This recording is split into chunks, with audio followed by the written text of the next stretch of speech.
Esse irmão querido, irmão mais velho, muito mais velho já do que nós, cheio de sabedoria, ele que é todo luz, todo força, todo poder, nessa sua segunda vinda, ele chega até nós com poder e glória, não como um corpo sensível a nossas ferroadas, a nossa ignorância, a nossa bestialidade, como foi no passado.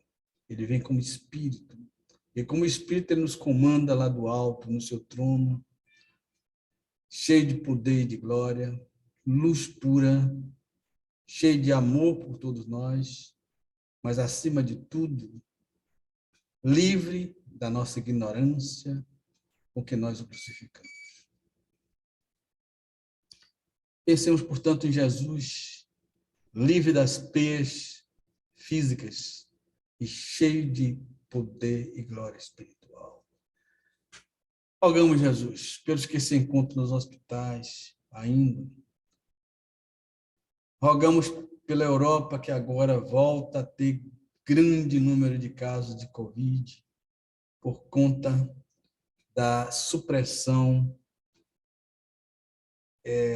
dos processos de defesa contra o vírus, né? Porque algumas cidades da Europa se precipitaram em dar uma abertura completa ao comércio antes da hora de vida.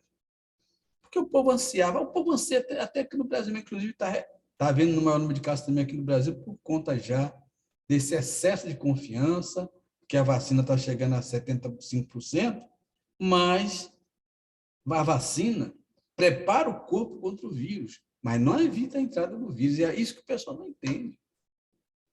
Eu, até hoje, no meu trabalho, obrigo meus pacientes a botarem a máscara. Eles tiram pessoas idosas, doentes, e quer tirar, porque acha que falando por trás da máscara não ouço, mas ouço perfeitamente. Não precisa tirar a máscara. Eles fazem questão de tirar. E se fazem isso na minha frente como médico, imagina lá fora, quando não tem ninguém para dar bronca neles. Esse que é o problema que está fazendo com que o vírus cresça e apareça de novo. Isso que é pior, de novo. Tem as variantes Delta aí campeando pelo mundo, e até na Rússia está havendo um grande número de casos, mesmo com a vacina dele lá, de maneira que nós temos que orar para que o povo bote juízo na cabeça e passe a tomar medidas de proteção. Eu não digo que vai fechar o comércio de novo, embora algumas cidades europeias estejam pensando nisso. Mas, pelo menos, que eles se precavenham, bote use sua máscara, use sua proteção, né? Para que não venha a ter um surto maior. Já houve um aumento para 700 casos. Estava em 300, já está em 700. E Carlos Augusto fica preocupadíssimo com isso e com razão. A desobediência pública é muito grande. O povo quer aglomerar, faz questão de aglomerar para mostrar que é macho, para mostrar que é corajoso, e com isso ajuda o vírus a se propagar. O número de mortes ainda continua baixo, mas pode aumentar. Pode aumentar. Apesar de ter surgido já medicamento que também serve no combate ao vírus, mas toda prudência é por um vírus poderoso como esse, já matou mais de 6 milhões de pessoas no mundo inteiro. É assim, Jesus. Rogamos pela Europa, por nossos irmãos lá do outro lado, e possam eles terem mais cuidado, preservar esse corpo físico que é tão difícil de ser conseguido. A encarnação está tão difícil, cada vez menos pessoas dão oportunidades para a encarnação. E então não podemos desperdiçar a nossa, temos que zelar bem dela para colher até o último suspiro, trabalhando pelo próximo, atuando no campo do bem e produzindo o que Deus quer de nós, porque fomos criados para sermos realmente irmãos uns dos outros. Os que sabem mais, ajudando os que sabem menos. Os que têm mais força, poder, ajudando os que têm menos força e menos poder. Sendo, enfim, cada um de nós o apoio do irmão mais fraco, do irmão que não tem voz.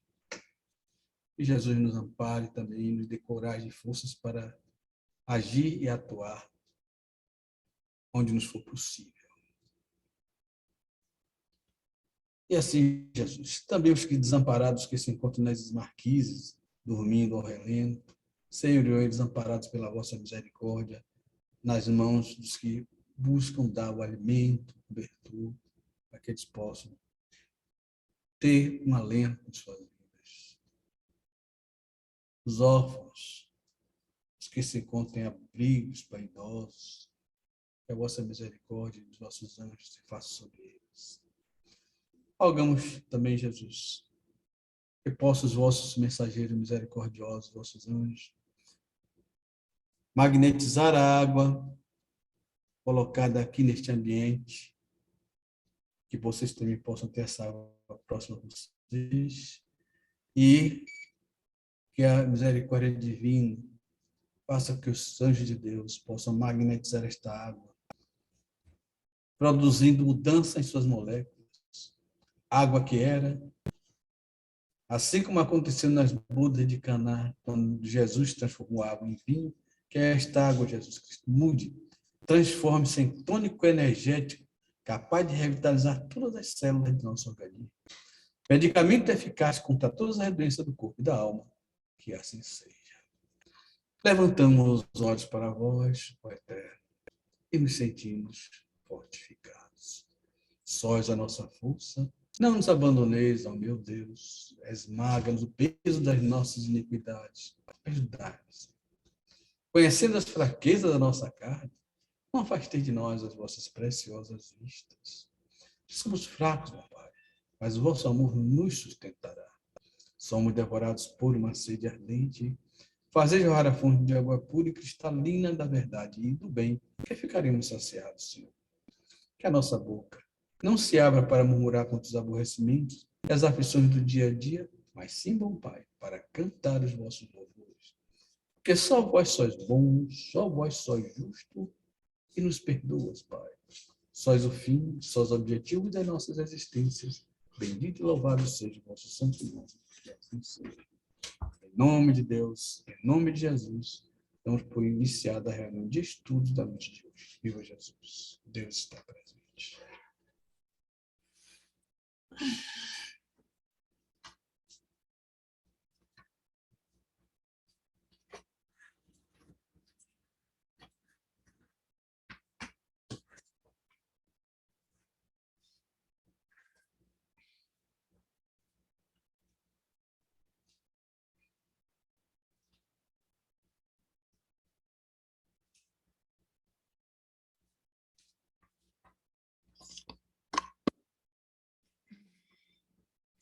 Exposição necessária.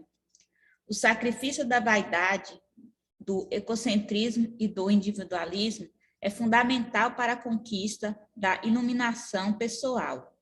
O testemunho que se deve dar nos dias atuais é a do autotransformação e da participação nos processos de melhoria da sociedade.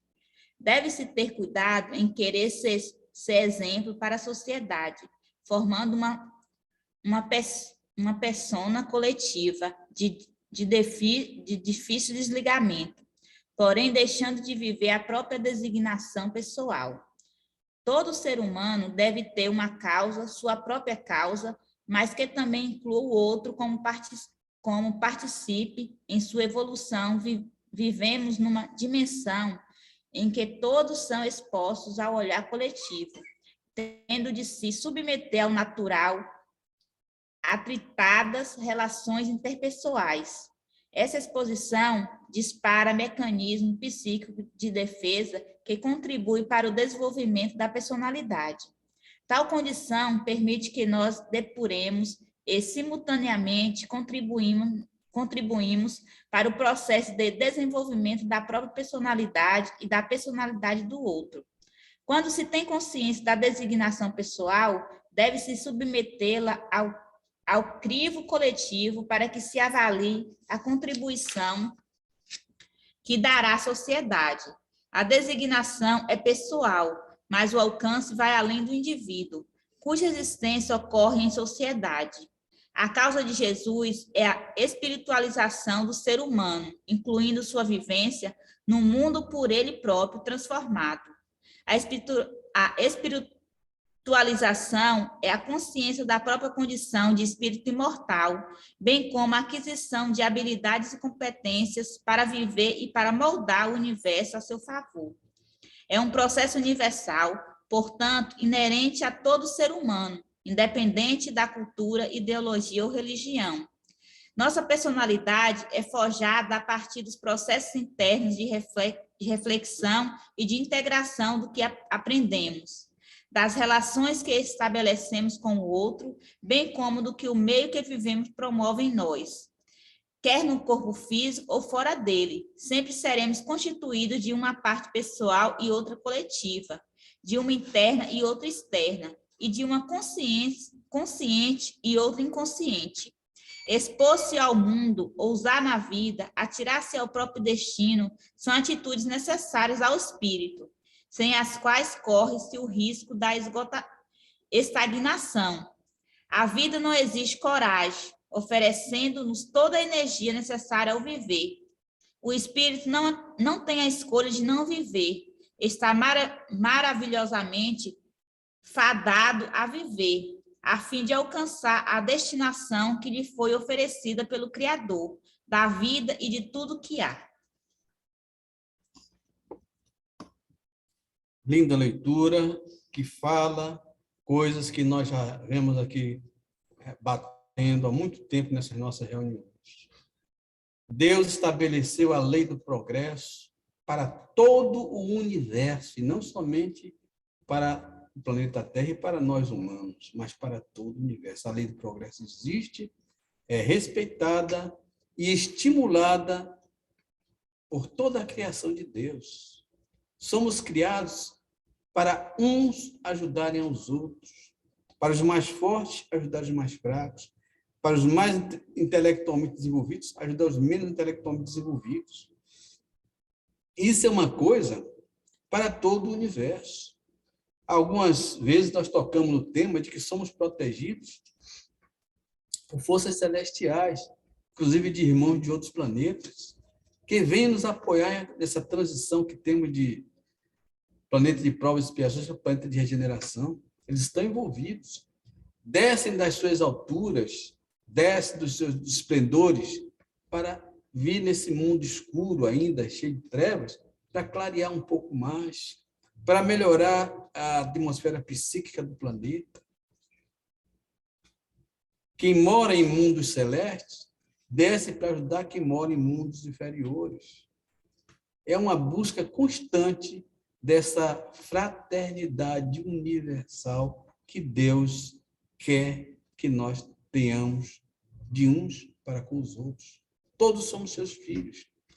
Jesus disse, eu vou, quando eu estava na sua despedida daqui da terra, eu vou para meu Deus e vosso Deus, meu Pai e vosso Pai. Ele não fez nenhuma diferença dele para conosco. Temos poderes enormes dentro de nós. Nós temos o DNA de Deus, nós somos centelha divina de Deus. Mas o que fazemos com o nosso potencial? Simplesmente nós nos escondemos como uma carapaça e deixamos passar as oportunidades de progresso. E como a leitura diz, é necessário que nós tenhamos essa compreensão de não nos escondermos do progresso, mas sim, ao invés de estagnarmos, vamos progredir. Eu não quero dizer que a pessoa se santifique numa vida só, mas vá seguindo aquela escada de Jacó. Jacó, que foi um dos líderes hebreus, teve uma visão de que ir ao céu é através de uma escada de múltiplos degraus. Cada degrau, meus irmãos, simbolicamente, que os judeus eram muito representativos, simbolicamente, cada degrau é uma melhora em nosso eu, em nosso espírito, em nossa maneira de agir frente a nossos irmãos. E vamos progredindo pouco a pouco, sempre ajudando, sempre procurando criar facilidades, e como eu digo sempre procurando ser ponte e não muro. É a forma de nós progredirmos. Mas não é fazendo a coisa por obrigação, fazer a coisa por amor. Porque a gente fica muito feliz quando uma pessoa sorri porque nós ajudamos ela. Como é bom olharmos a face do nosso irmão após tirarmos dele uma dificuldade, após criarmos caminhos para que ele cresça e evolua, para que ele tenha oportunidade de realizar alguma coisa. É assim, meus irmãos, que nós aos poucos vamos sendo capazes de termos como crescer e fazer os outros crescer e cumprir essa destinação nossa, que é do mais forte ao mais fraco. Deus nos quer assim. É assim que Ele está dentro de nós, fora de nós e ao redor de nós, sempre buscando que essa sua criação seja estimulada para o campo do bem. E ainda que por alguns momentos estejamos obscurecidos e com a visão tampada pelo mal que nós criamos, Deus só cria o bem, aos poucos haveremos de fugir dessa treva que nós criamos para a luz que está dentro de nós, deixar ela fluir. Uma certa feita, Jesus disse: a candeia do corpo são os olhos. Se seus olhos são puros, todo o seu corpo será luminoso. Se os seus olhos são maus, todo o seu corpo será trevas. Quão densas são as trevas. Quer dizer, quando a nossa luz deve resplandecer frente a nossos irmãos, nós, infelizmente, na maioria dos casos, ocultamos ela, ocultamos a centelha divina dentro de nós, deixamos o DNA de Deus tampado, obscuro e não brilhante como deveria ser. Jesus veio justamente para nos mostrar essa realidade, que é que nós somos filhos de nosso Pai que está nos céus, e que o reino de Deus, com Deus reinando sobre nós, chegou através dele aqui na terra. É chegado o reino de Deus até nós, desde o tempo de Jesus Cristo. Nós temos que procurar aproveitar para que não suceda que nós sejamos punidos com a passividade nossa, pela nossa passividade, por nós não termos coragem de realmente mudar para valer por dentro, não é por fora, não é para os outros ver, mas para nós sentirmos a alegria de servir, de fazer o bem, de buscar amar até quem nos odeia. Por que não? Ter compaixão por eles, porque para que nós cresçamos é preciso que eles diminuam, já que eles estão sendo obstáculos.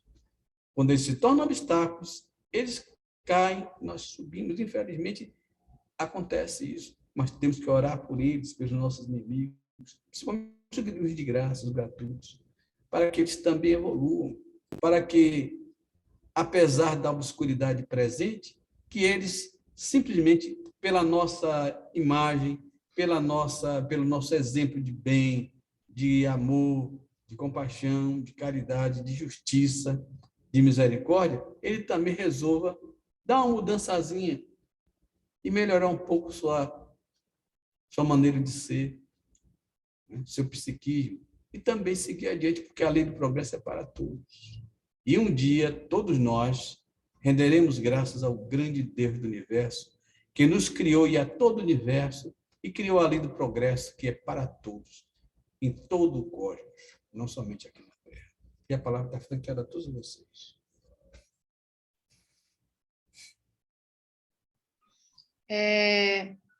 Hoje eu postei, eu não sei se alguém chegou a ler no grupo, né? Uma mensagem que diz bem sobre isso, né?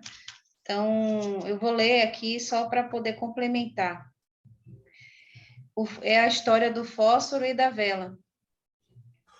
Certo dia, o fósforo disse para a vela: hoje te acenderei. Ah, não, disse a vela.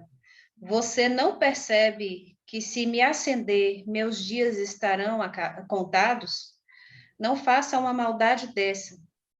Então você quer permanecer toda a sua vida assim, dura, fria e sem nunca ter brilhado?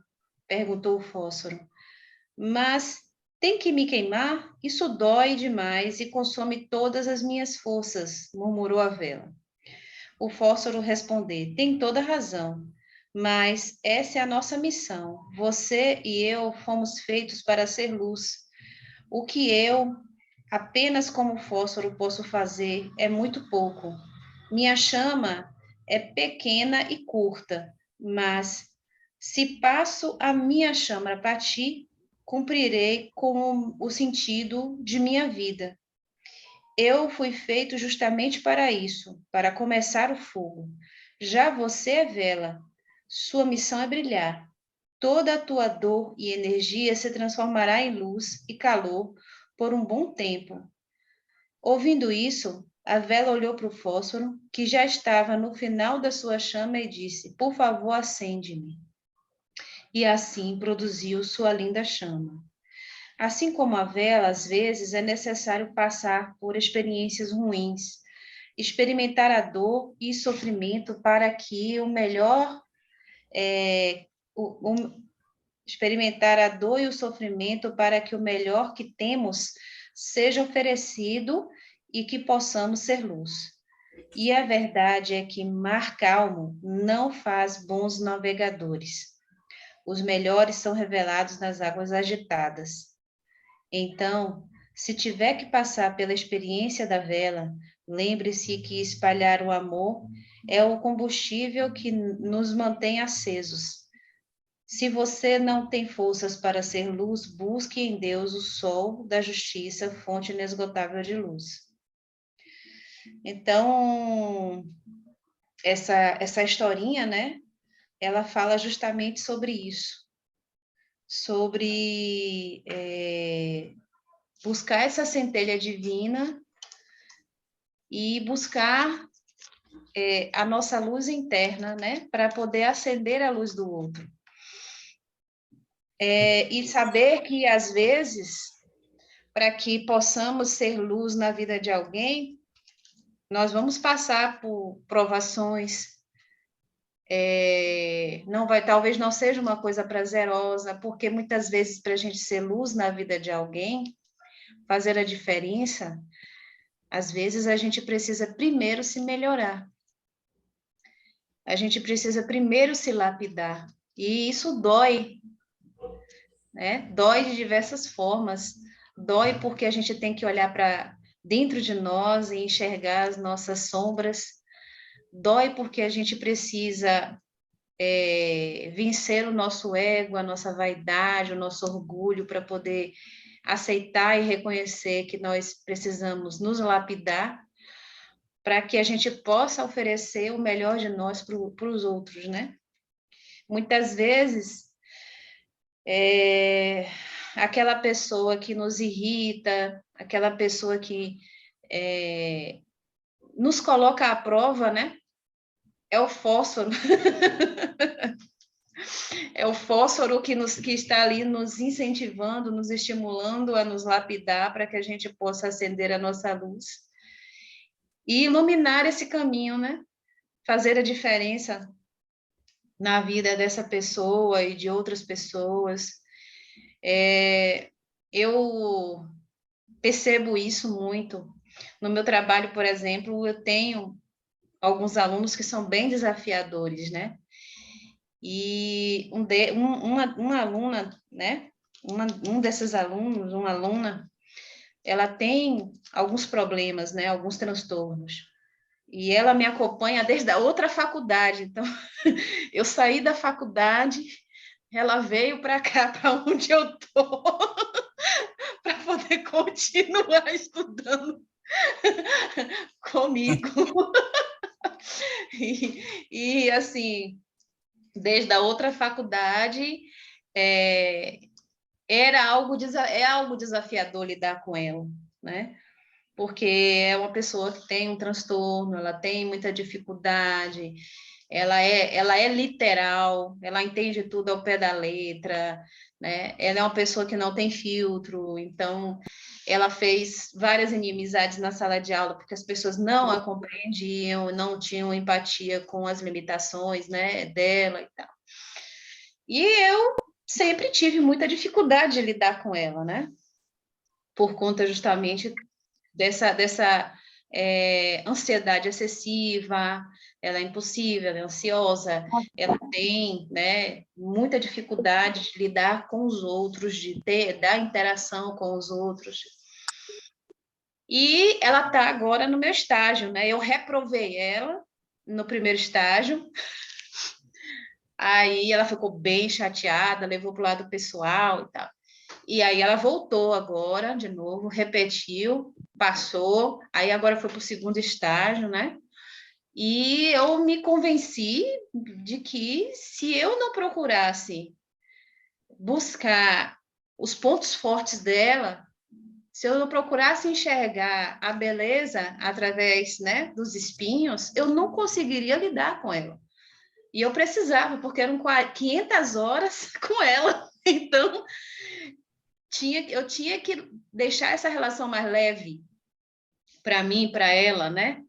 Para que ela pudesse aprender e ajudá-la a interagir com os outros, porque também era outro problema, né? Ela tinha dificuldade, e lá eu trabalho em equipe, laboratório eu trabalho em equipe.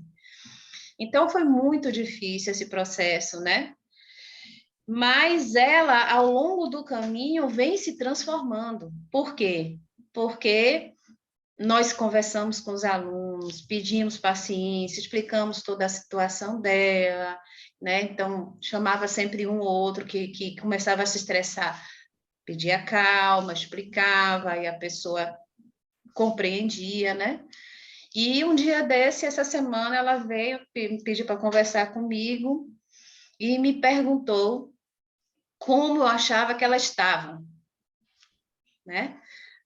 Eu olhei para ela e disse: você evoluiu muito, você está muito melhor do que no estágio passado, você melhorou demais. E aí eu fui elogiando e exaltando os pontos positivos dela. Não estava mentindo, ela realmente se esforçou para poder melhorar e teve o acolhimento de todo mundo que compreendeu que precisava realmente ter paciência, ter tolerância, entender que muita coisa ela não fazia porque ela queria ou era de propósito, entender a limitação dela, e ninguém deixou ela para trás. Então, como ela não ficou para trás, todo mundo acolheu, e ela viu que ela podia produzir, ela se sentiu mais segura, ela se sentiu mais capaz, e começou realmente a crescer como pessoa, porque hoje ela olhou para mim e disse: professor, eu entendi que quando eu ouço um conselho, isso não quer dizer que a pessoa não gosta de mim, isso quer dizer que a pessoa se importa comigo e quer que eu melhore. Então, ela aprendeu uma coisa importante: ouvir, refletir, e ela aprendeu a se conter mais, né? Então, assim, é uma pessoa que cresceu, né? E o que é que eu percebo? Quando a gente procura olhar além dos espinhos, porque todo mundo tem qualidades, né? E exaltar o potencial das pessoas, suas características positivas, a pessoa começa a acreditar nela também, né? E começa realmente a crescer, evoluir também, porque se sente estimulada a fazer isso, né? Então, foram vários fósforozinhos acendendo uns aos outros, né? Para que uma vela fosse acesa. Então, eu percebo que todos os dias nós, no trabalho, na família, somos testados e todos nós podemos estar na posição do fósforo em algum momento e em outro momento na posição da vela. Verdade. Muito bem, eu gostei do seu caso, muito bom mesmo, viu? E é bom que os irmãos, de vez em quando, dêem uma olhadinha na internet, sempre tem umas coisinhas boas que de você, que às vezes outra pessoa também coloca, só também gosta de colocar muito, postar. E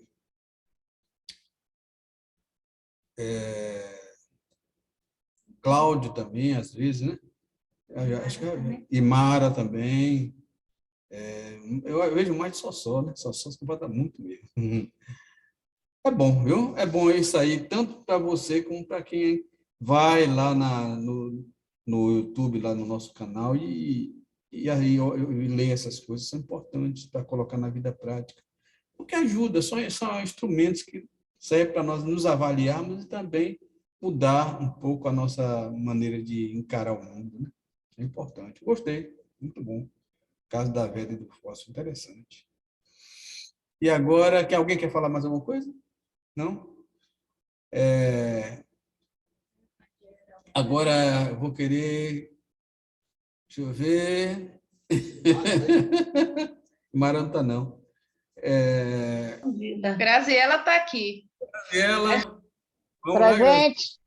Presente. Vamos lá, você. Eldio está aí. Entrou nesse tanto aí. Seja bem-vindo, Eldio. Posso? Pode? Capítulo 7. Quem se eleva será rebaixado. Neste mesmo tempo, os discípulos se aproximaram de Jesus e lhes disseram: Quem é o maior no reino dos céus? Jesus, tendo chamado uma criança, a colocou no meio deles e lhes disse: Eu vos digo em verdade que se vós não vos converterdes e se não vos tornardes como crianças, não entrareis no reino dos céus. Quem, pois, se humilha e se tornar pequeno como esta criança, será o maior no reino dos céus. E quem recebe em meu nome uma criança, tal como acabo de dizer a mim mesmo que recebe. São Mateus capítulo 18, versículo 1 a 5. Então a mãe dos filhos de Zebedeu se aproximou dele com seus 2 filhos e o adorou, e testemunhando-lhe que queria perguntar-lhe alguma coisa. Ele disse-lhes: Que quereis? Ordenai, disse-lhe ela, que meus 2 filhos que aqui estão tenham assento em vosso reino, um à vossa direita e outro à vossa esquerda. Mas Jesus respondeu-lhes: Vós não sabeis o que pedis. Podeis beber o cálice que vou beber? Eles disseram-lhes: Nós o podemos. Ele lhes respondeu: É verdade, que bebereis o cálice que eu vou beber.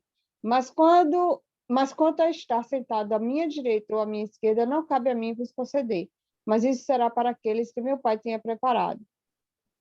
Os outros 10 apóstolos, tendo ouvido isso, se encheram de indignação contra os 2 irmãos. E Jesus, tendo-os chamados para si, lhes disse: Vós sabeis que os príncipes das nações os dominam e que os grandes as tratam com império.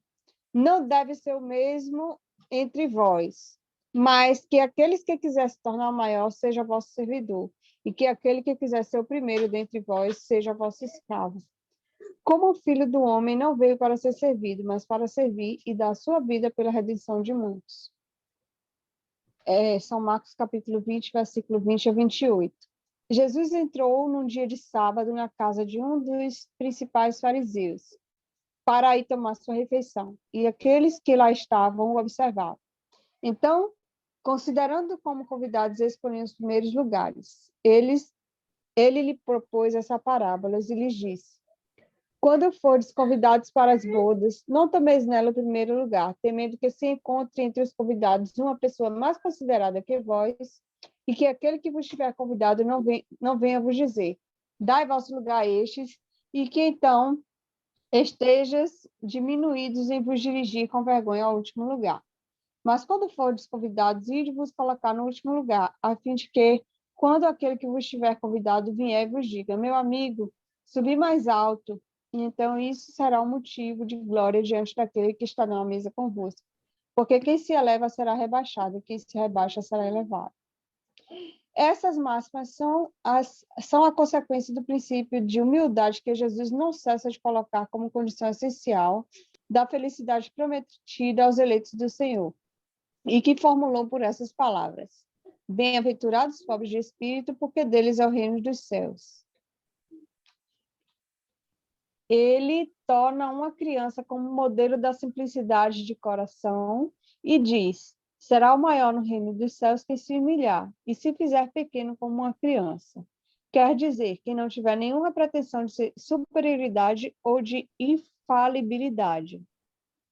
O mesmo pensamento fundamental se encontra nesta máxima: aquele que quiser tornar-se maior, seja vosso servidor.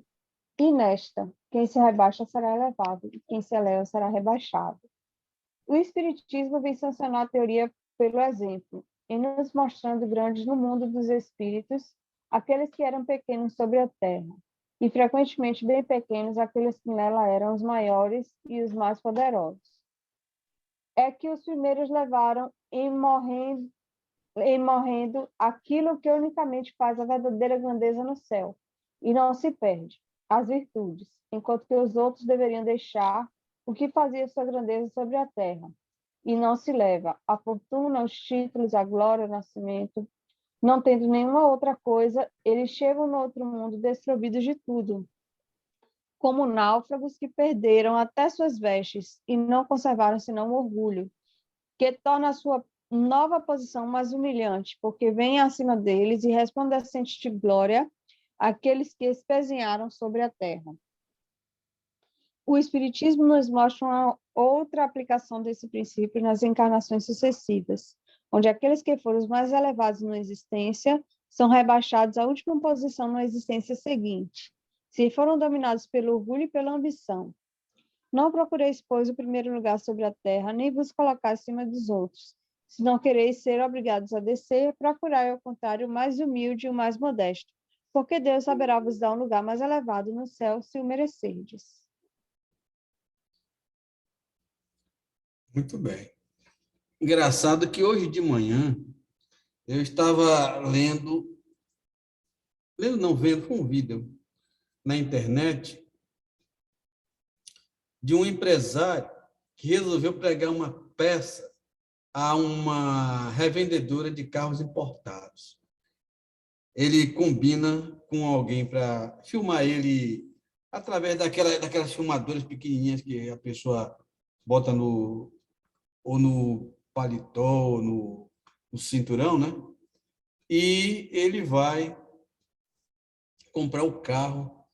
Ele já conhecia o ambiente, ele botou uma peruca, pegou umas camisas rasgadas, né? Um sapato velho que tinha um buraco, que ele disse que era a aeração do sapato, né? E pegou um saco, botou nas costas e foi comprar um carro importado na loja que só vende carro importado. Aí ele disse: eu vou fazer isso, gente, porque eu quero ver como é que eu vou ser tratado, se eu vou ser posto para fora. E eu estou aqui com um cartão porreta que tem que dar direito a ele comprar até mais de R$ 1 milhão naquele cartão. É um cartão que eles chamam de cartão Black, não sei o quê. Eu não conheço, não, porque eu estou abaixo disso, né?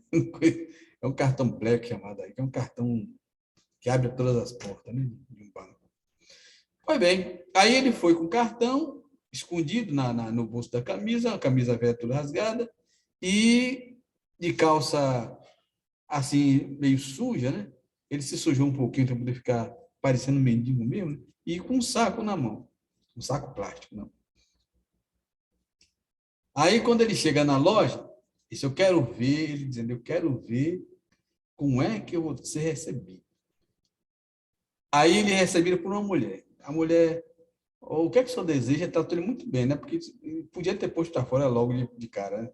Ele: eu desejo comprar um carro. Ele fez: o senhor quer comprar um carro? É? E que carro o senhor quer comprar? Eu quero comprar o melhor que vocês tiverem aí. Ele fez: então eu vou chamar o gerente. Ela aí deu, a mulher é um bicho filha da mãe, né? Ela deu vontade de botar para fora e ficou com medo. Que tá aquela perucona tipo Black Power, né? Com um saco na mão. E ela sabe se lá sendo um bandido, né? Vou chamar o gerente que ele vai atender. Aí, e chamou o gerente mesmo. Aí o gerente veio em pessoa para atender ele. Aí o gerente, acho que por ser um bom médium, né? Sentiu que havia alguma coisa estranha naquele camarada, né? Porque quem estava filmando ele estava distante, não estava próximo a ele, né? E resolveu ser bonzinho com ele. Disse: meu amigo, o senhor deseja fazer o quê? Ele disse: eu quero comprar um carro. E que carro o senhor quer? Aquele McLaren ali, não, como é que está ele? Eu posso dar uma olhadinha? Ele: pode, sim, senhor. Eu posso abrir ele, entrar dentro? Pode, sim. Não vou sujar? Não tem problema não. Se sujar, a gente limpa. Aí, aquele que abre as portas de um lado e do outro, assim, parece um asa de águia, né? Um carraço 0 quilômetro. Aí ele abriu. Posso ligar o motor? Pode. Ligou lá o motor. Aí chegou um camarada, né? Camarada que queria ser atendido também Aí, mas queria ser atendido pelo gerente. Esse cara é ricaço, né? Não quero ser atendido por vendedor, quero ser pelo gerente. Aí ele, meu amigo, sinto muito, mas já estou triste. Ô, fulano, vem cá, atenda esse rapaz aqui, por favor. Ele, não, eu quero o senhor. Então, só aguarde um pouco, que eu estou acabando de atender o rapaz aqui, eu lhe atendo também. Aí, pensou? O cara vestido de mendigo, ele deu preferência em relação a outro cara que era bem de vida também, né? Aí o cara, muito obrigado, o que estava muito obrigado por o senhor me receber tão bem, viu? Ele fez, não, aqui na nossa loja a gente procura dar atenção a todo cliente, independente de como está vestido. Aí ele disse, mas esse carro está custando quanto? 3 milhões. Ele dizia, bom, 3 milhões está muito para mim. Aí só quer, nós vamos ver um mais baratinho um pouco. Aí ofereceram a ele um carro de segunda mão, mas desses porretaços, né? É um Porsche com 15 mil quilômetros rodados só. Ele, então, aí quanto é? 695 mil. Ele fez, dá para fazer um abatimento? Ele fez, não posso. Faz um abatimento aí. Não posso fazer, meu amigo, porque eu estou vendendo já pelo menor preço possível. Então, você paga uma refeição para mim e para minha família. Quando começam a ver, tem uma mulher, tem um fulano de tal que é filho, tem mais 3 filhos e a mulher. Aí vai ficar caro para mim, moço, que eu vou pagar do meu bolso, não é da empresa, não. Aí ele fez, tá bom, então faça só para mim a refeição. E vai pagar como? Aí tirou o cartão. Black. O cara ganhou uma nova, o vendedor ganhou uma nova, o gerente ganhou uma nova. Não, o carro vai ser seu, esse carro é seu. Posso entrar nele? Pode, sim, o carro vai ser seu. Aí ele entrou, ligou o motor, coisa, e o cara está retado ali porque está esperando e até agora nada. Aí, disse, moço, esse cara está te enrolando. Um sapato furado, até nem um sapato desse cara não tem. Como é que vai comprar um carro desse de quase R$ 1 milhão? Aí o cara, não, o furo aí é a ventilação do sapato. Resumindo, ele comprou o carro e o cara, depois que viu que ele disse, olha, eu vou ser sincero a você, eu estou fingindo. Aí tirou a peruca, mas eu sou fã de tal, empresário, tal coisa. E eu fiz isso porque eu queria saber como ia ser tratado. E lhe agradeço, é um excelente funcionário e tem um bom atendimento. Muito obrigado. E saiu com o carrão dele e foi lá, curtiu o poste dele. Isso aí é para mostrar que, muitas vezes, em uma pessoa humilde, está uma grande pessoa. E não é somente a questão financeira, não. Natureza também. Por que a gente vai maltratar uma pessoa que chega mal vestido, vai expulsar do ambiente? Não. Vamos dar a ele, cortesmente, o tratamento que nós daríamos a outra pessoa que estivesse bem vestida. Faz de conta que aqueles trajes são outros. E vamos tratar com dignidade. Não quer dizer com isso que a gente vá abrir as portas da nossa casa para entrar todo tipo de gente. Não é bem assim que eu estou falando. Não esqueçam que eu já falei a vocês. Sede simples como as pombas, mas prudentes como as serpentes. Quem disse foi Jesus. Né? Porque nós estamos cordeiros em meio a lobos. Nós somos cordeiros em meio a lobos. Então, lobos vorazes. Então, mas o tratamento individual, damos às pessoas, tem que ser igualitário. Quando tiver uma pessoa mal vestida, pense que ele está bem vestido, assim, para tratar igual. Se damos bom tratamento a quem está na rua, melhor ainda a quem assiste a nós todo dia em casa. Vamos tratar com cortesia, com a mesma dignidade que nós tratamos nossos colegas de repartição, com a mesma dignidade que nós tratamos nossos amigos, vamos tratar também os que moram conosco em casa. Vamos procurar ser humanos para por de fora e muito mais humanos para os por de dentro. Porque pode ser que aos de dentro a gente deva mais do que aos de fora, viu? Então temos que ter cuidado com o tratamento que nós damos. Pode ser um mendigo, pode ser uma pessoa que nós não conhecemos, vamos tratar com dignidade.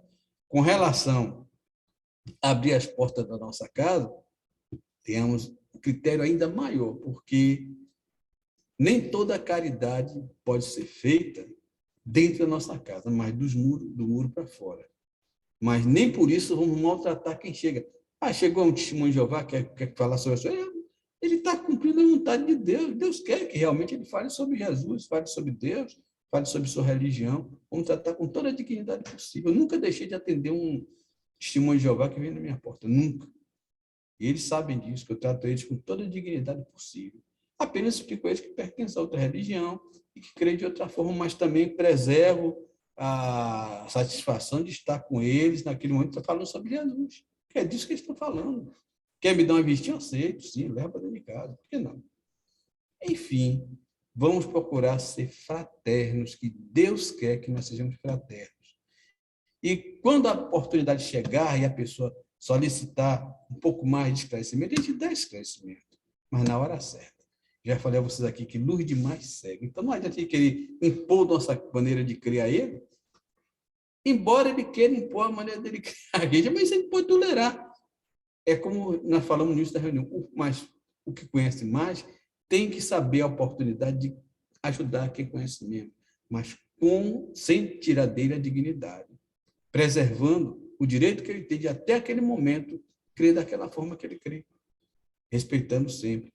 E isso fazemos como devemos fazer com qualquer irmão, considerando que os que ainda estão com crenças que nós consideramos ainda iniciais, como crianças.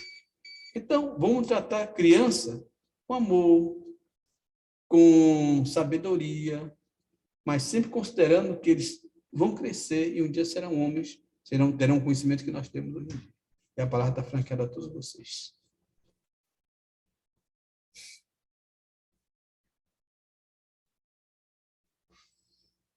Ué, ninguém quer falar nada, não?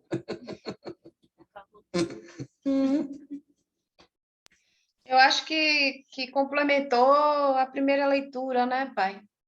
Eu acho que para a gente conseguir ser luz e fazer diferença na vida de alguém, a gente tem que primeiro chegar, né, digamos assim, ao nível de entendimento e compreensão dessa pessoa, né? E se a gente se mostra sempre superior ao outro, né? Se a gente se acha melhor, superior sempre ao outro, que é o que diz a leitura, a gente nunca vai conseguir chegar ao nível do outro para compreendê-lo, para poder ajudá-lo dentro das necessidades dele. Porque muitas vezes a gente quer ajudar o outro achando o que é melhor para o outro. Mas às vezes o que a gente acha que é melhor para o outro não é o que o outro precisa, ou que necessita, ou o que realmente é melhor para ele. Então, a gente precisa descer até o outro para entender a realidade do outro, a necessidade do outro, para que a gente possa ajudar, né? Na medida em que a gente também se lapida. Porque se a gente se coloca numa posição superior, muito dificilmente o outro vai conseguir entender ou compreender ou aceitar, às vezes, a nossa ajuda, né?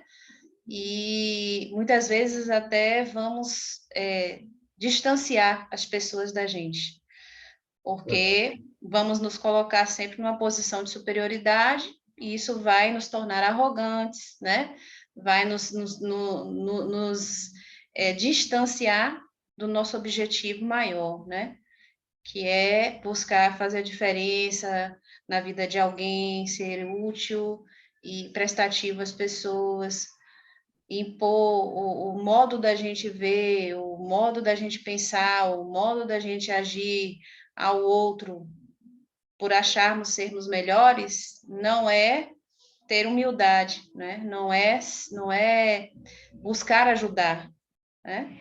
Então, isso é muito difícil, porque muitas vezes a gente não percebe que a gente faz isso, né?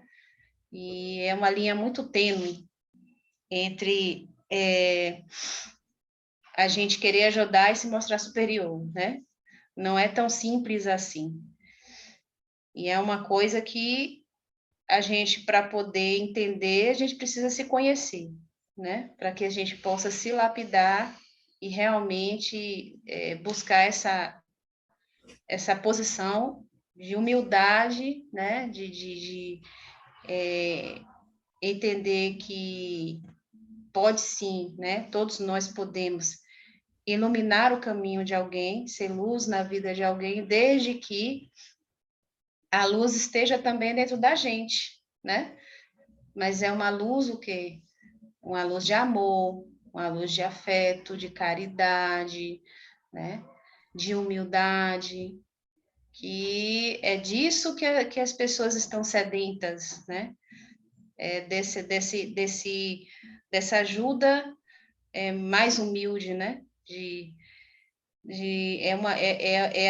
É o auxílio sem aquele ar de superioridade, que é o que diz a leitura, né? Então, se rebaixar, né? Os rebaixados serão exaltados, serão elevados, é justamente essa questão. Muitas vezes a gente tem muita dificuldade de fazer isso por conta da nossa vaidade, do nosso orgulho, do nosso ego, né?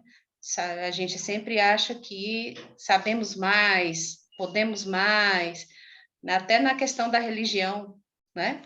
A nossa é a verdadeira, é a verdade absoluta, então não existe outros caminhos que nos levem à evolução, senão esse conhecimento, e não é bem assim, né? Existem várias formas de se chegar ao mesmo objetivo, né? Revolução da reforma, não do conhecimento. Então, assim, Tenta ajuda, às a vezes reforma íntima quem leva. exatamente, a reforma íntima, né? Que não tem a ver com religião, né? Tem a ver muito mais com esses conceitos que a gente trabalha todo domingo, né? Tem a ver muito mais com a nossa postura frente às diversidades e que muitas vezes a gente precisa refletir e se lapidar dói, machuca, né? E muitas vezes as pessoas não querem fazer isso, não querem passar por essa lapidação, não querem ter que lidar com os desafios, né, diários, os desafios no trabalho, né, os desafios na sociedade, enfim, os desafios na família, na convivência. Mas todos esses desafios são desafios que nos lapidam e nos tornam mais maleáveis para poder ajudar os outros, né? Para poder entender e compreender melhor a limitação de cada um e tentar oferecer o que realmente os outros precisam e não o que a gente quer, né? O que a gente acha que os outros precisam. Que aí vai a nossa vaidade, vai o nosso ego, né? Da gente achar que os outros precisam de algo, quando na verdade a gente não consegue observar e ouvir o que o outro realmente precisa. Então, isso aí é um desafio diário, né? Para todos nós. Eu acho engraçado é que muitas vezes as pessoas já se antecipam à realidade achando que nós somos vaidosos, orgulhosos e, às vezes, até fazer um favor quando se move de maneira contrária a isso. Nós recebemos um convite da prefeitura, porque estava a inauguração da pracinha ali, da Praça da Igreja, né? E como nós já moramos ali na Praça da Igreja e somos moradores próximos, fomos convidados para receber homenagens, né, da prefeitura à nossa atuação no município, né?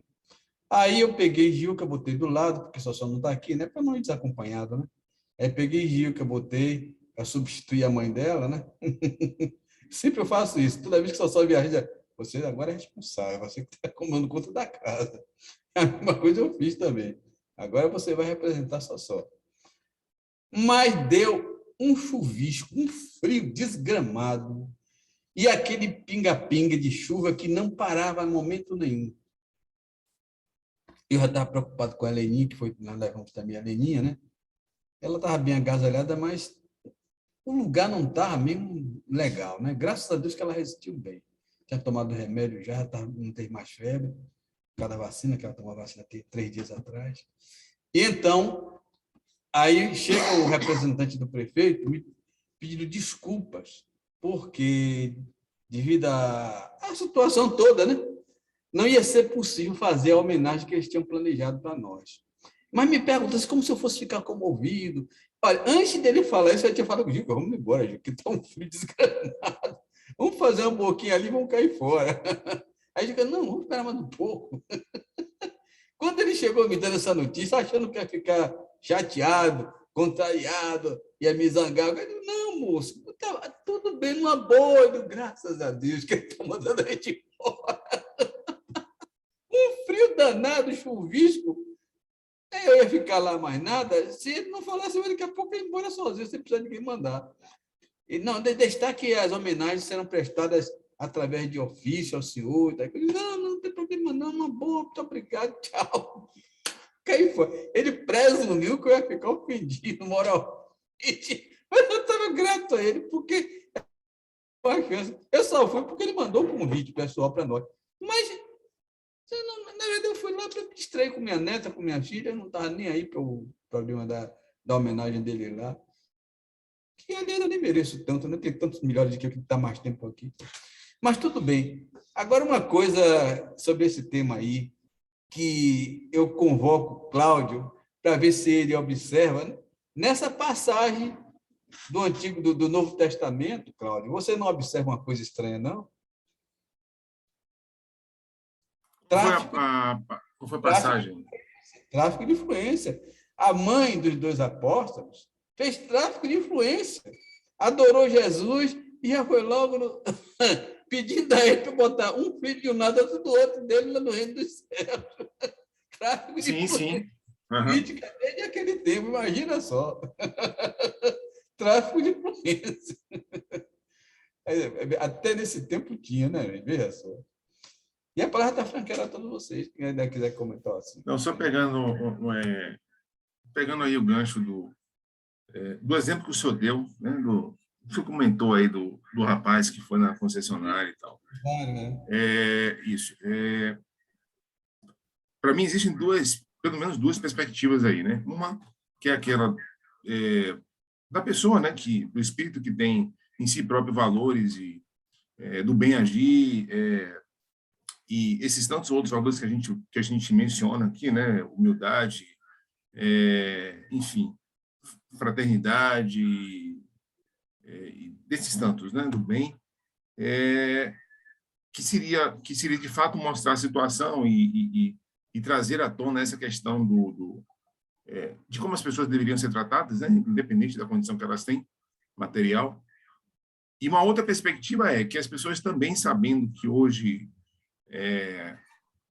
a internet dá muito, eu diria, ibope, né? Muito ibope a esses vídeos que as pessoas fazem. Então, e isso, sem dúvida, já por si próprio, na minha opinião, é um vídeo que, no mínimo, atrai a curiosidade, né? Como é que alguém, né, que se apresenta numa concessionária que só pessoas ricas podem comprar um carro desse, como é que alguém vestido de pobre vai ser recebido? Então, essa é outra perspectiva, né? Alguém poderia estar explorando isso para ganhar, por exemplo, visualizações, certo? Mas assim, eu só estou destacando aqui, tá? Eu não sei qual foi a intenção do empresário que fez isso, né? Se realmente tomara que a intenção dele seja para trazer à tona, não de dar importância a quem tem dinheiro, porque é essa outra perspectiva. Você pode fazer um vídeo desse para mostrar para o povo, olha aí, como é que alguém que tem dinheiro, né, é tratado, né? Porque no final ele foi lá e comprou o carro, entendeu? No final, o personagem... Se fosse bem recebido, né? Isso, perfeito. No final, o personagem, eu acho assim, no final, acho que o personagem do mendigo, ou do mal vestido, ele perde valor. Por quê? Porque o próprio, como o senhor fala aí, o próprio gerente, diante de tantos eventos que acontecem parecidos, né, na sociedade, esses caras não são meninos, esses caras já devem estar treinados para pensar o seguinte: olha, se chegar alguém aí mal vestido, atenda, porque esse cara pode estar com dinheiro. Mas eu entendi a mensagem. Eu penso assim, pode ter sido intuição e pode ter sido malandragem, um dos dois, né? Então, tu sabe, não tem como saber por que bateu na cabeça do gerente. Ou malandragem ou intuição. Agora, aquele, para ganhar um cliente, perdeu outro, porque o cara que estava querendo ser atendido por ele também, saiu revoltado, xingou e foi embora e não comprou carro nenhum. Ele ganhou um cliente e perdeu o outro. Sim. Mas eu entendi fazendo aí só o comparativo, né, com o que o senhor falou da passagem do Segundo Testamento, do exemplo, né, da pessoa que trouxe as 2 crianças, que, na verdade, ela, assim, como você falou, ela trouxe ali, mas talvez houvesse uma intenção a mais ali, né, de se beneficiar daquele momento, né, de estar do lado de Jesus, né? Tráfico de influência, né? Porque ela adorou Jesus para mostrar que realmente estava considerando ele realmente um rei, né? É rei dos reis, né? E já foi logo aproveitando a oportunidade, botar um filhinho do lado do filho do outro. Um vai ser tesoureiro, outro vai ser administrador. Desde os tempos de Cristo que já tem influência política. Embora Jesus Cristo fosse um político do bem, mas até junto dele teve tráfico de influência. Doutor Augusto, o senhor, nessas passagens bíblicas, né, sempre tenho curiosidade sobre isso. O senhor conseguiu perceber, por exemplo, indícios de que Jesus, nessas situações, ele era, além de assertivo, né, assertivo no sentido não de trazer à tona o atributo dele próprio enquanto Jesus, né? Porque usar esse atributo, né, fica fácil, entre aspas, porque, de fato, ele está numa condição muito melhor que a nossa, na condição de evolução. Isso, para mim, é condição sine qua non, tá? Então, assim, o que eu me pergunto Jesus, nessas passagens do senhor ler, o senhor percebia algumas situações que ele agia, por exemplo, de forma assertiva ou dura, era disciplinado, exigia disciplina das pessoas, exigia no sentido de cobrar mesmo, né? Eu acho que muitas vezes a gente necessita ser lembrado, né? Talvez essa lembrança seja uma cobrança, né? O senhor percebia essas coisas nele ou via uma atitude passiva em Jesus? Por exemplo, quando fala atitude passiva, dessa coisa de ele ouve as coisas, usa parábolas, tal, mas está lá, ele está na condição dele, está vivendo, aceita tudo, mas está tudo bem, entendeu? A condição dele favorece ele, por estar numa situação diferente da nossa, entendeu? Então, o que paira em mim eu fico perguntando, Jesus tinha uma vida, não só com os discípulos, né? Não existia atrito, não existia briga, não existia nada. Que negócio é isso? Como é que isso rolava, na sua visão, em relação a essa visão bíblica, né? Essa interpretação ou visão, enfim, essas coisas. Jesus era um espírito missionário, né? E a missão dele era colocar na cabeça daquele povo mau bondade, justiça, misericórdia, amor e, enfim, caridade. Essa era a meta de Jesus, que ele não abria mão nem para com os parentes que ele mais amava, como a própria mãe dele. Quando a própria mãe dele foi visitar ele, porque todo mundo dizia que ele estava doido, né? Ela recebeu a seguinte informação dele: minha mãe, meu pai, meus irmãos, são todos aqueles que fazem a vontade do meu Pai que está nos céus. É claro que ela amava o filho, nunca deixou de amar, e respeitava a vontade dele também. Ou seja, com essa resposta, ele disse o quê? Não estou doido, não. Eu sei o que estou fazendo. Estou fazendo a vontade do meu Pai que está nos céus, que foi quem me botou de uma maneira extraordinária nesse planeta. E foi uma coisa extraordinária. Então, Jesus, ele nunca foi passivo. Ele sempre foi ativo. Agora, ativo para o bem. Ativo para educar. Jesus é nosso maior educador.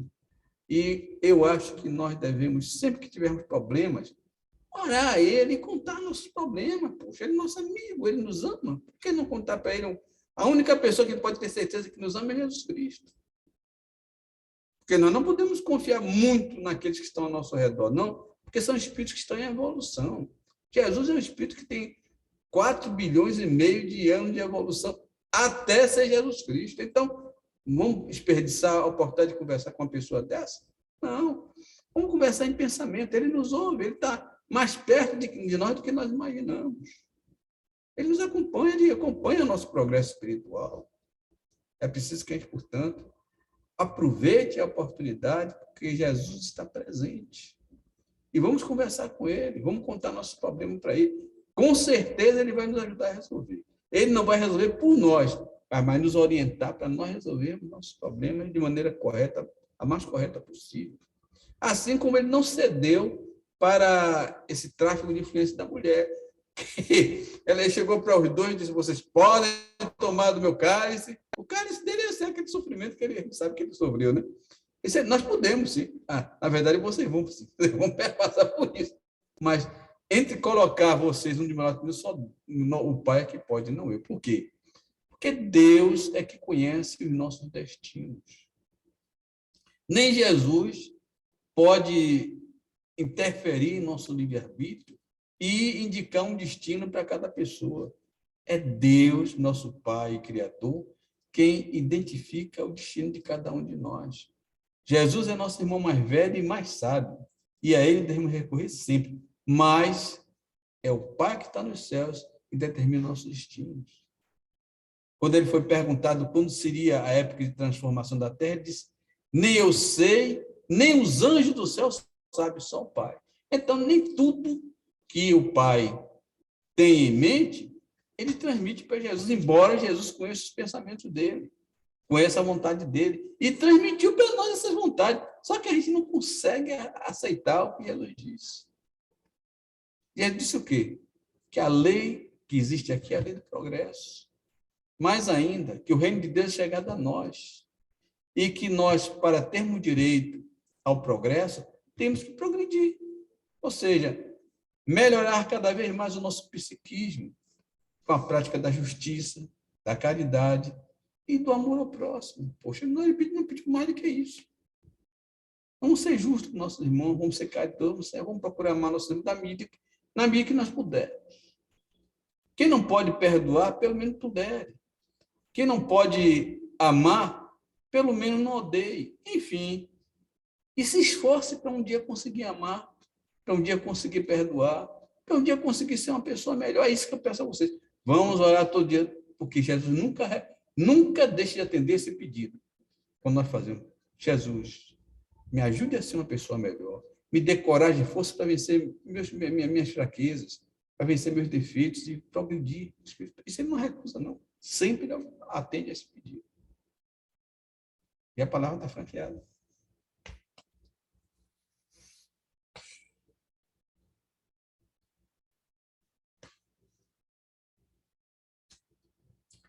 Vamos lá, então, ninguém quer falar nada, vamos para as perguntas. Livro dos Espíritos. Livro dos Espíritos.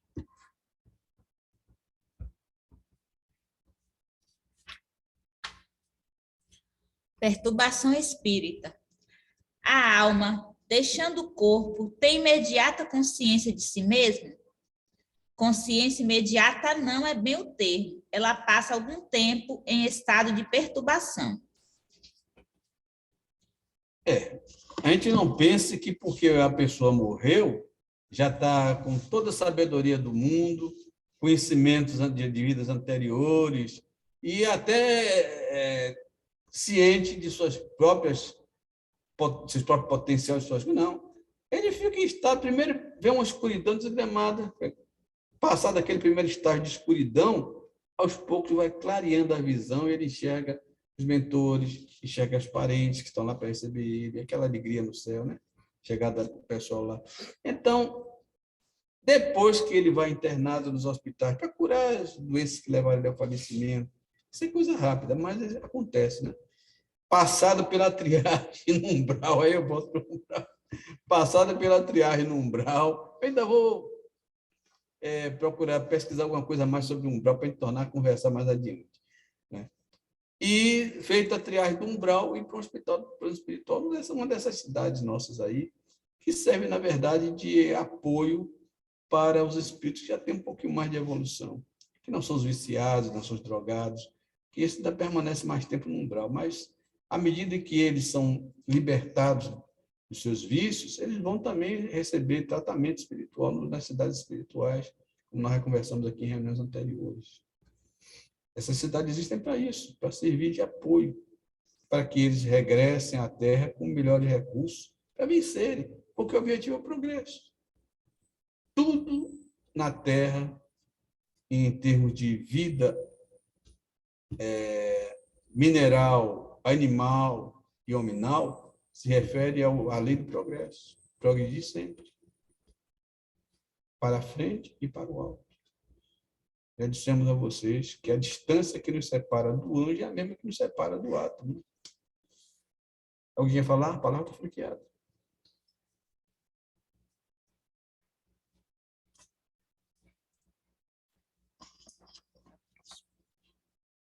Todos os espíritos experimentam no mesmo grau e durante o mesmo tempo a perturbação que se segue à separação da alma e do corpo? Não, isso depende da elevação de cada um. Aquele que já está purificado se reconhece quase imediatamente, visto que já se libertou da matéria durante a vida física, enquanto que o homem carnal, aquele cuja consciência não é pura, conserva por tempo mais longo a impressão dessa matéria. Aí é uma questão até de justiça. Quem se esforçou para se libertar do vício da cachaça, do vício do fumo, do vício das drogas, quem lutou para ser um bom pai de família, uma boa mãe de família, uma pessoa que colabora para o progresso de quem mora perto dela, da sua rua, do seu bairro, da sua estado, do seu país, não pode ficar tão obscurecido no umbral quanto aquele que não fez nada disso. É uma questão de justiça. Claro que aquele espírito já é lúcido quando está encarnado, mas lúcido ainda fica depois desencarnado. Esse sim, quando desencarna, logo depois da fase de perturbação, ele passa a ter consciência de tudo, do que ele fez, do que ele não fez, do que ele era, do que ele não era, e passa a ser uma pessoa útil também lá no plano espiritual. E a palavra está franqueada a vocês.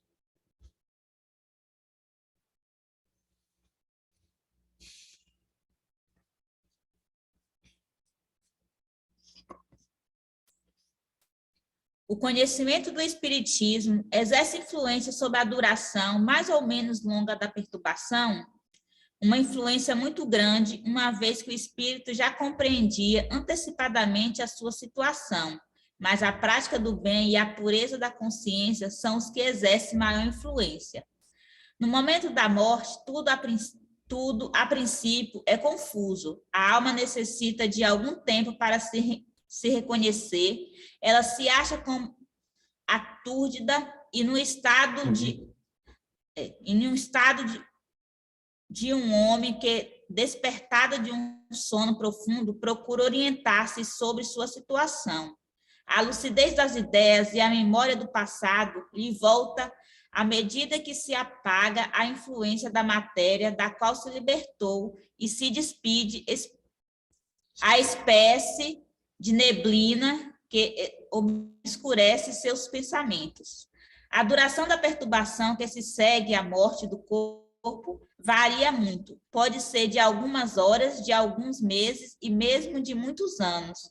E menos longa para aqueles que, desde sua vida terrena, se identifica com seu estado futuro, porque então compreende imediatamente a sua posição. Essa perturbação apresenta circunstâncias particulares, segundo o caráter do indivíduo e, sobretudo, de acordo com o gênero da morte. Nas mortes violentas, por suicídio, suplício, apoplexia, ferimentos, etc., o espírito é surpreendido, espanta-se e não acredita que morreu, e sustenta essa ideia com obstinação. Entretanto, vê seu corpo sabe que esse corpo é seu e não compreende porque está separado dele. Acerca-se das pessoas a quem estima, fala-lhes e não compreende. Estima, fala, pendura até a inteira libertação do perispírito e só então o espírito se reconhece e compreende que não pertence mais ao número dos vivos. Até por uma questão de justiça, quem já tem algum conhecimento da vida espiritual tem mais facilidade de compreender que desencarnou e que não precisa mais ficar grudado no corpo. Já tem pessoas que, até por conhecimentos religiosos, pretendem ficar no corpo, mesmo apodrecendo, até que chegue o dia de ressuscitar. É uma questão de justiça. A quem progrediu mais, como diz Jesus, a quem muito tem, mais ainda será dado. A quem pouco tem, ainda o que tem será tirado. Tem gente que, por ter pouco conhecimento, também não faz jus a ter uma passagem mais fácil, menos sofrida, né? É uma questão de justiça também. Quem se esforçou mais, recebe mais, tem mais facilidade e consegue fazer a passagem para o plano espiritual com mais conhecimento do que aquele que não sabe nada e que, por isso, não tem como entender de uma hora para outra. Fica perturbado por um tempo bem maior, até que alguém chegue para ele e, por caridade e misericórdia, oriente ele e transmita a ele a realidade da vida, de que ele realmente não está mais ali. É o caso, inclusive, de pessoas até de certa cultura, mas que não têm conhecimento da vida espiritual. Como nós falamos aqui, o caso do camarada que era ateu, né, e que se manifestou no centro espírita e querendo doutrinar o presidente com o materialismo dele. Até que o presidente chamou ele para a vida real, né? A realidade dura, o choque de realidade, para que ele se convencesse que ele não só já tinha desencarnado, como precisava acreditar na espiritualidade, porque ele já era um espírito. Esse choque de realidade, às vezes, deixa a pessoa em uma confusão danada, porque nem todo mundo está em condições. Na reunião que eu frequentava, inclusive, que Deus tenha seu Pedro, que era o presidente da reunião, ele evitava muito desse choque de realidade, porque alguns espíritos, quando têm consciência de que tudo aquilo que ele acreditava não era realidade e que a realidade era outra, eles se desesperam, entram em uma espécie de loucura e saem do mundo afora aí, até que, cansado de andar por tudo quanto é canto, sem saber o que está fazendo, ele receba a ajuda de alguém que se apiede dele. Então, às vezes, ele preferia ir devagarinho, como eu digo sempre a Cláudia, por parábolas, né? Para poder a entidade vir numa próxima reunião, diz mais um pouquinho, outro, até que aos poucos ele entenda que ele não é mais do mundo dos vivos, já está desencarnado. Ele era muito consciencioso. Deus tem. Deve ser falecido. Ele já era velho quando era jovem ainda. Deve ter falecido. Essas alturas já está talvez até reencarnado. E a palavra está franqueada a vocês. Parece que essa questão da psique, né, da psique humana, que eu fico a pensar sobre isso, refletindo, é o instrumento que mais me preocupa e parece ser a coisa mais inviolável em relação à questão do livre-arbítrio, né? Ou seja, é o exercício pleno desse direito, né, de agir como se quer agir, e independente da intenção, talvez, de espíritos que queiram ajudar, é impossível se o próprio espírito não se der conta disso, né? E detalhe que esse ciclo pode se tornar uma eternidade, entre aspas, né? No sentido de se tornar uma coisa cíclica, né? Basicamente sem fim, no sentido de, claro que vai ter fim, obviamente, mas eu falo basicamente sem fim, fazendo aí talvez uma metáfora com o muito tempo que a gente pode se encontrar numa situação dessa, né? Talvez nesse sentido, pelo menos ter uma ideia de que algo além da matéria existe. Isso talvez seja um primeiro grande passo que a gente tem a nosso favor, no sentido de se dar conta de outra realidade. É verdade. E por isso é que a vida nos faz justiça, né? Porque chegando do outro lado, você já está acostumado com essa ideia, não vai ter outras coisas para obstruir esse seu raciocínio, que você desencarnou e que tem mais é que cuidar da sua vida lá no plano espiritual. Porque na medida que você pensa assim, você faz uma oração, reza um Pai Nosso, e logo aparece do seu lado os mentores para te orientar, para te receber com muito carinho, com muito amor. Todos os desencarnados que se comunicam pela psicografia referem um amor profundo que eles encontram do lado de lá, por parte de quem recebe eles e por parte... Eles dizem que no ambiente aonde eles vão, emana amor. Nós sabemos, né, que existe emanações fluídicas que vem do alto até essas cidades. E que, inclusive, Deus emana amor para toda a sua criação. Então, nesses ambientes mais rarefeitos, onde quem está ali tem um psiquismo bem elevado, então eu acredito que é mais fácil receber esse amor de Deus. Então, eles dizem que é um ambiente que você sente um amor profundo, que alguém ama você profundamente, que não repara seus erros, seus desacertos, seus crimes, suas coisas, que repara em você o DNA de Deus, a centelha divina, ele recebe com todo amor, com todo carinho, lhe oferecendo, então, uma nova oportunidade para estudar, para compreender, entender a sua própria situação e voltar com mais condições, dessa vez para vencer as próprias dificuldades, vencer as coisas que você está realmente precisando vencer. É a última, né? Então, vamos agora à leitura do trabalho nosso, né?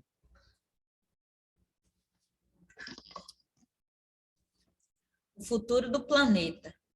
De acordo com as projeções de Emmanuel, através da mediunidade de Franciscano Xavier, publicado no livro Plantão de Respostas, volume 2, a Terra será um mundo regenerado por volta do ano 2057.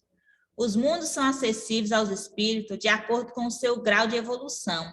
De um modo geral, podemos classificá-los em mundos primitivos, destinados às primeiras encarnações da alma humana, mundos de expiações e provas, onde domina o mal, mundos de regeneração, nas quais o espírito que ainda tem o que expiar, aurem novas forças, repousando das fadigas das lutas. Mundos ditosos, onde o bem sobrejuga o mal. Mundo celeste, onde divinos, habitações de espíritos depurados, onde reina exclusivamente o bem.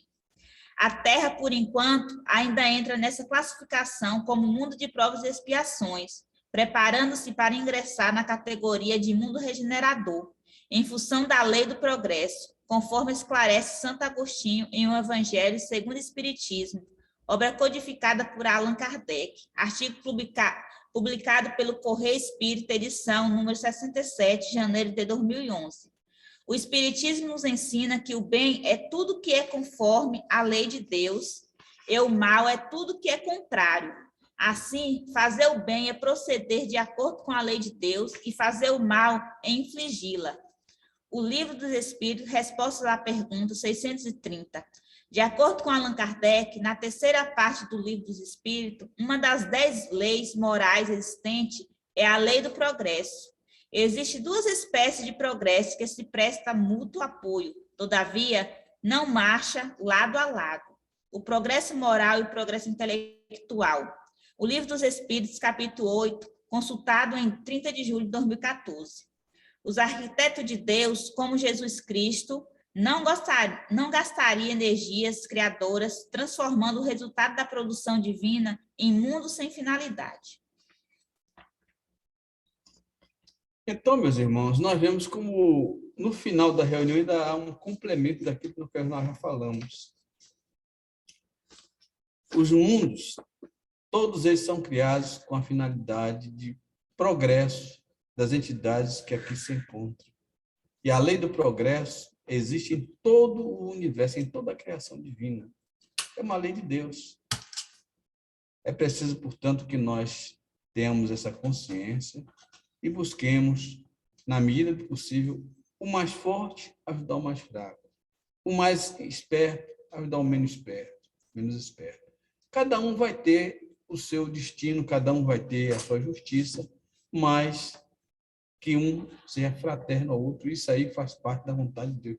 Deus quer que nós ajudemos uns aos outros. Até os planetas mais adiantados, ajude os que estão morando em planetas mais atrasados. E é o que vem acontecendo, inclusive, de acordo com informações que nós temos. Nossos irmãos extraterrestres estão vindo para nos ajudar. Aqueles que já habitam em planetas de evolução razoável estão tentando nos ajudar também. Nossos irmãos do passado, que foram líderes e que foram pessoas de alta capacidade, vêm também para nos ajudar. mas, de acordo com a leitura que foi feita nesse instante, o progresso moral e o progresso intelectual, um ajuda o outro, mas marcham de maneiras diferentes. Então, quem progrediu intelectualmente nem sempre também está moralmente elevado. O progresso moral é mais lento de ser realizado, porque é mais difícil, é mais complexo, exige mais energia e mais esforço de todos nós. E o intelectual é mais fácil. Daí que pessoas que têm alto conhecimento intelectual, elas podem construir uma bomba atômica. E a moralidade disso, onde é que está?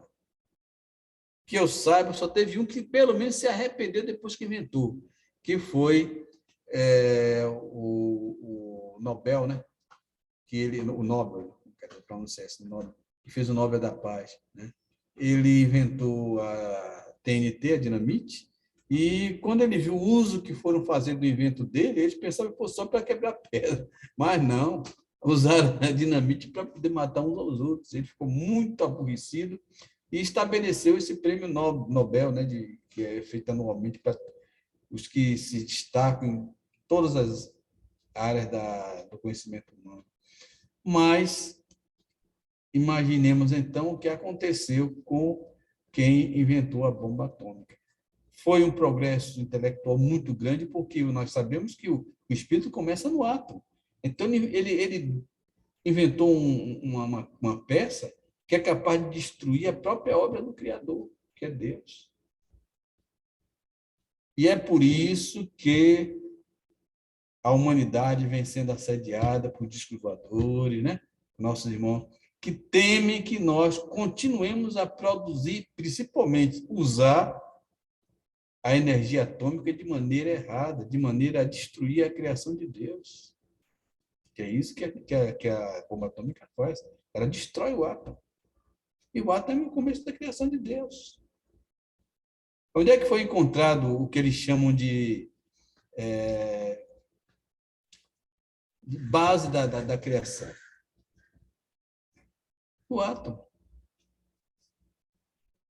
Nós temos que esse conhecimento que nós temos profundo da natureza da matéria vem sendo destruído pela capacidade que nós temos de jogar uma bomba atômica. E aí há uma perda imensa de seres em todas as faixas de evolução. Reino mineral, reino animal, reino vegetal e reino hominal. A bomba de Hiroshima e de Nagasaki foi isso. A gente vê aquela cena assim da menina nua, correndo, não sei se vocês já viram, né? Correndo pela ponte. Né? E ela escapou. Um dia uma senhora idosa, né, que ainda tem as marcas das queimaduras atômicas, né, que ocorreu, parece que em Nagasaki. É triste, mas essa inteligência quase sempre, infelizmente, caminha a passos largos, enquanto bem lá atrás vem o crescimento moral. Agora, os mentores que estão chegando estão procurando equilibrar um pouco essa balança para o lado da moralidade. E nós temos o chamado de Deus para intervir um pouco na nossa área de atuação, pequenino que nós somos aquele passarinho que leva a gota d'água para apagar um fogo, mas está fazendo a parte dele, jogando a gotinha d'água para apagar o fogo do ódio, o fogo dessa ambição desvairada de poder que os dirigentes têm, e para evitar que jogue outra bomba atômica. Os irmãos que estão vindo visitar a Terra com seus discos voadores, com suas naves extraterrestres, já bloquearam uma tentativa de jogar uma bomba atômica. Eles desligaram magneticamente na Rússia todos os aparelhos eletrônicos que visavam dispensar um foguete. E eles ficaram sem ação, sem poder fazer nada. Não sabiam a que atribuir, mas tinham um discão lá em cima mandando ver. Né? Eles têm como intervir, os aparelhos eletrônicos. Nós temos, então, que fazer a nossa parte, orientando nossos irmãos para uma vida mais pacífica, para o crescimento espiritual deles, porque o crescimento intelectual é fácil, mas o moral é muito difícil, depende de muitas encarnações, batendo, malhando no campo do bem, da caridade, do amor ao próximo. E por isso que Jesus, eu respondo agora uma pergunta de Cláudio, por isso que Jesus sentiu que precisava vir pessoalmente, porque é muito difícil o crescimento moral, muito difícil. E Jesus veio fazer só isso. Ser um ponto, e foi realmente um ponto, em que até nosso calendário vem antes de Cristo e depois de Cristo, porque ele foi um marco na evolução moral do nosso planeta. Antes de Jesus tinha o quê? Tinha o caos. A perversidade e a maldade campeavam. O valente, o brigão, o conquistador é que era endeusado.